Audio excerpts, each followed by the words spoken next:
Report big impact. മലയോര ഹൈവേയുടെ നിർമ്മാണം മൂലം കിടപ്പാടം നഷ്ടപ്പെടുന്ന ചപ്പാത്തിലെ ശോശാമ്മയ്ക്ക് കൈത്താങ്ങായിരിക്കുന്നു. വീടിന് സുരക്ഷാഭിത്തി നിർമ്മാണം നാളെ ആരംഭിക്കും.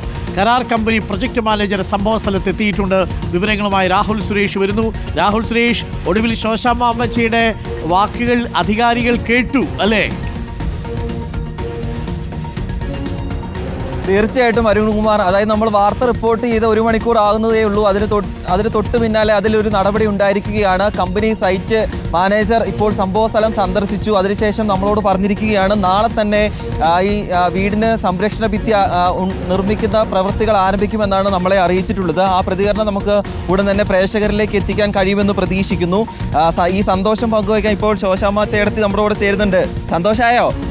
വഴിയുടെ കാര്യം പറഞ്ഞു. വഴി നിർമ്മിക്കും, ഭിത്തി നിർമ്മിക്കും, എല്ലാം നാളെ തുടങ്ങുന്ന ഇപ്പൊ പറഞ്ഞേക്കുന്നത്. എന്താ പറയാനുള്ളേ? എനിക്ക് സന്തോഷമായി സാറേ. ധൈര്യമായിട്ട് ആ വീട്ടിൽ കയറി കിടക്കാം. എനിക്ക് എന്റെ വീട്ടിൽ കിടക്കണമെന്നാ എന്റെ ആഗ്രഹം. വീട്ടില് കിടക്കണമെന്നാ എന്റെ ആഗ്രഹം. ആഗ്രഹം സാധിക്കാൻ പോവല്ലേ? പിന്നെ വീട്ടിൽ ഇരുന്നിടത്തോളം സാധനം ഇവളുമാർ രണ്ടും കൂടെ അടിച്ചു മാറ്റി. അതൊക്കെ നമുക്ക് പിന്നെ പരിഹരിക്കാം. കുടുംബ പ്രശ്നം നമുക്ക് പിന്നെ പരിഹരിക്കാം. ആദ്യം നമുക്ക് വീട്ടിൽ കയറി കിടക്കണ്ടേ? കിടക്കണം. സന്തോഷായില്ലേ? കുറെ കാലമായിട്ട് ഇങ്ങനെ നടന്നിട്ട് ഇപ്പോ വാർത്ത നമ്മൾ റിപ്പോർട്ട് ചെയ്തപ്പോ സന്തോഷായില്ലേ? സന്തോഷായി ശോശാമ്മ ചേച്ചി. നന്ദി സാറേ. ഓ നന്ദി, സന്തോഷം. പഞ്ചായത്ത് വൈസ് പ്രസിഡന്റ് കൂടി ചേരുന്നുണ്ട്. രാഹുലിന് നമുക്കും ഈ കാണുന്ന പ്രേക്ഷകർക്കും എല്ലാ ആഗ്രഹം. എല്ലാ പ്രേക്ഷകരും ശോശാമ്മ ചേച്ചിയോടൊപ്പം ഉണ്ടായിരുന്നു. TV ചാനലിനോട് നന്ദി പറയുകയാണ്. കാരണം മലയോര ഹൈവേയുടെ ഇത്ര മനോഹരമായ റോഡ് നിർമ്മാണം ആരംഭിച്ചതിന് ശേഷം ഗവൺമെന്റിന്റെ ഇത്ര നല്ലൊരു പ്രൊജക്റ്റ് ജനങ്ങളിലേക്ക് എത്തുന്നതിന് പകരം ഒരു നെഗറ്റീവ് ന്യൂസ് ആയിരുന്നു വന്നുകൊണ്ടിരുന്നത്.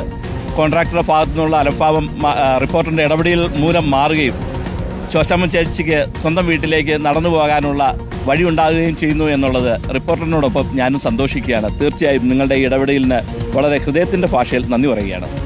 അരുൺകുമാർ, വൈസ് പ്രസിഡന്റ് ആയിട്ടുള്ള മനോജ് ചേട്ടന്റെ ഒരു പ്രതികരണം കൂടിയാണ്. എന്തായാലും ശോശാമ്മ ചേട്ടത്തി ഹാപ്പിയാണ് അരുൺകുമാർ. ഓക്കെ, ശോശാമ്മ ചേച്ചിക്ക് മറ്റൊന്നൊരു ആവശ്യം കൂടി പറഞ്ഞല്ലോ, അത് എന്താണെന്ന് നമുക്കൊന്ന് കേൾക്കാം.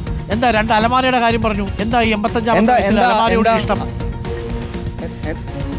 എന്താ വീട്ടിൽ നിന്ന് എടുത്തോണ്ട് പോയെന്ന് പറഞ്ഞാൽ എന്താ എടുത്തോണ്ട് പോയ? അലമാരയോ? അത് പറയണ്ടെന്ന്, അതറിയാതെ വായിന്ന് വീണ് പോയതാന്നാ പറഞ്ഞത്. മക്കളെ കുറിച്ചോ മരുമക്കളെ കുറിച്ചോ കണ്ടാ പറഞ്ഞു വന്നത് ശോശാമ്മ ചേച്ചി. 85 വയസ്സായി ഇല്ലാടി ശോശാമ്മ ചേച്ചി. അപ്പോൾ ശോശാമ്മ ചേച്ചി സന്തോഷത്തോടു കൂടി ഇരുന്നാട്ടെ. അപ്പം മതിൽ കെട്ടും, വഴി വരും, പടി വരും, ഒക്കെ സന്തോഷമാവും കേട്ടോ. അപ്പോൾ ശോശാമ്മ ചേച്ചി അറിയാതൊക്കെ പറഞ്ഞു പോയതാ. മക്കൾ ആരോ അവിടുന്ന് ഈ അലമാരയെ കണ്ട് എടുത്തുകൊണ്ട് പോയി, ആ അലമാര എടുത്തുകൊണ്ട് പോയൊരു വിശേഷം പറഞ്ഞതാ. അങ്ങനെ ഉണ്ടാവില്ലേ നമ്മുടെയൊക്കെ അമ്മച്ചിമാർക്ക്? അവർക്കൊക്കെ ഏറ്റവും വേണ്ടപ്പെട്ട സാധനങ്ങളായിരിക്കും. ചില ട്രങ്ക് പെട്ടി എന്ന് പണ്ട് പറയുന്ന കാര്യമുണ്ടല്ലോ, അതേപോലെ ചില മേശകൾ, അലമാരകൾ, അതൊക്കെ ആ കട്ടില്, ചിലപ്പോൾ ചില മെത്ത, ഇതൊക്കെ നമ്മൾ പറയും ഇതൊക്കെ മാറ്റാം എന്ന് പറഞ്ഞു കഴിഞ്ഞാൽ മാറ്റാൻ സമ്മതിക്കില്ല എന്നാണ് പറയും. അപ്പോൾ അതേപോലെയാണ് എന്തായാലും ശോശാമ്മ ചേച്ചി. പാവം ശോശാമ്മ ചേച്ചിയുടെ 85 വയസ്സായി. ഇപ്പോഴും നല്ല ചുറുചുറുക്കോട് കൂടിയാണ് നടക്കുന്നത്. ഇനിയും ദീർഘകാലം ശോശാമ്മ ചേച്ചി ഇങ്ങനെ നടക്കാൻ കഴിയട്ടെ. ആകെ പെൻഷൻ മാത്രമേ ഉള്ളൂന്നേ ശോശാമ്മ ചേച്ചിയുടെ ജീവിതത്തിൻ്റെ ഉപാധി എന്ന് പറയുന്നത്. നേരത്തെ തൊഴിലുറപ്പിലൊക്കെ പോയിരുന്നതാണ്.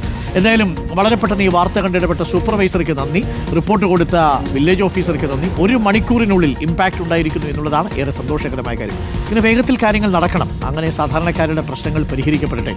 നല്ല റോഡ് വരുന്നതിനോടൊപ്പം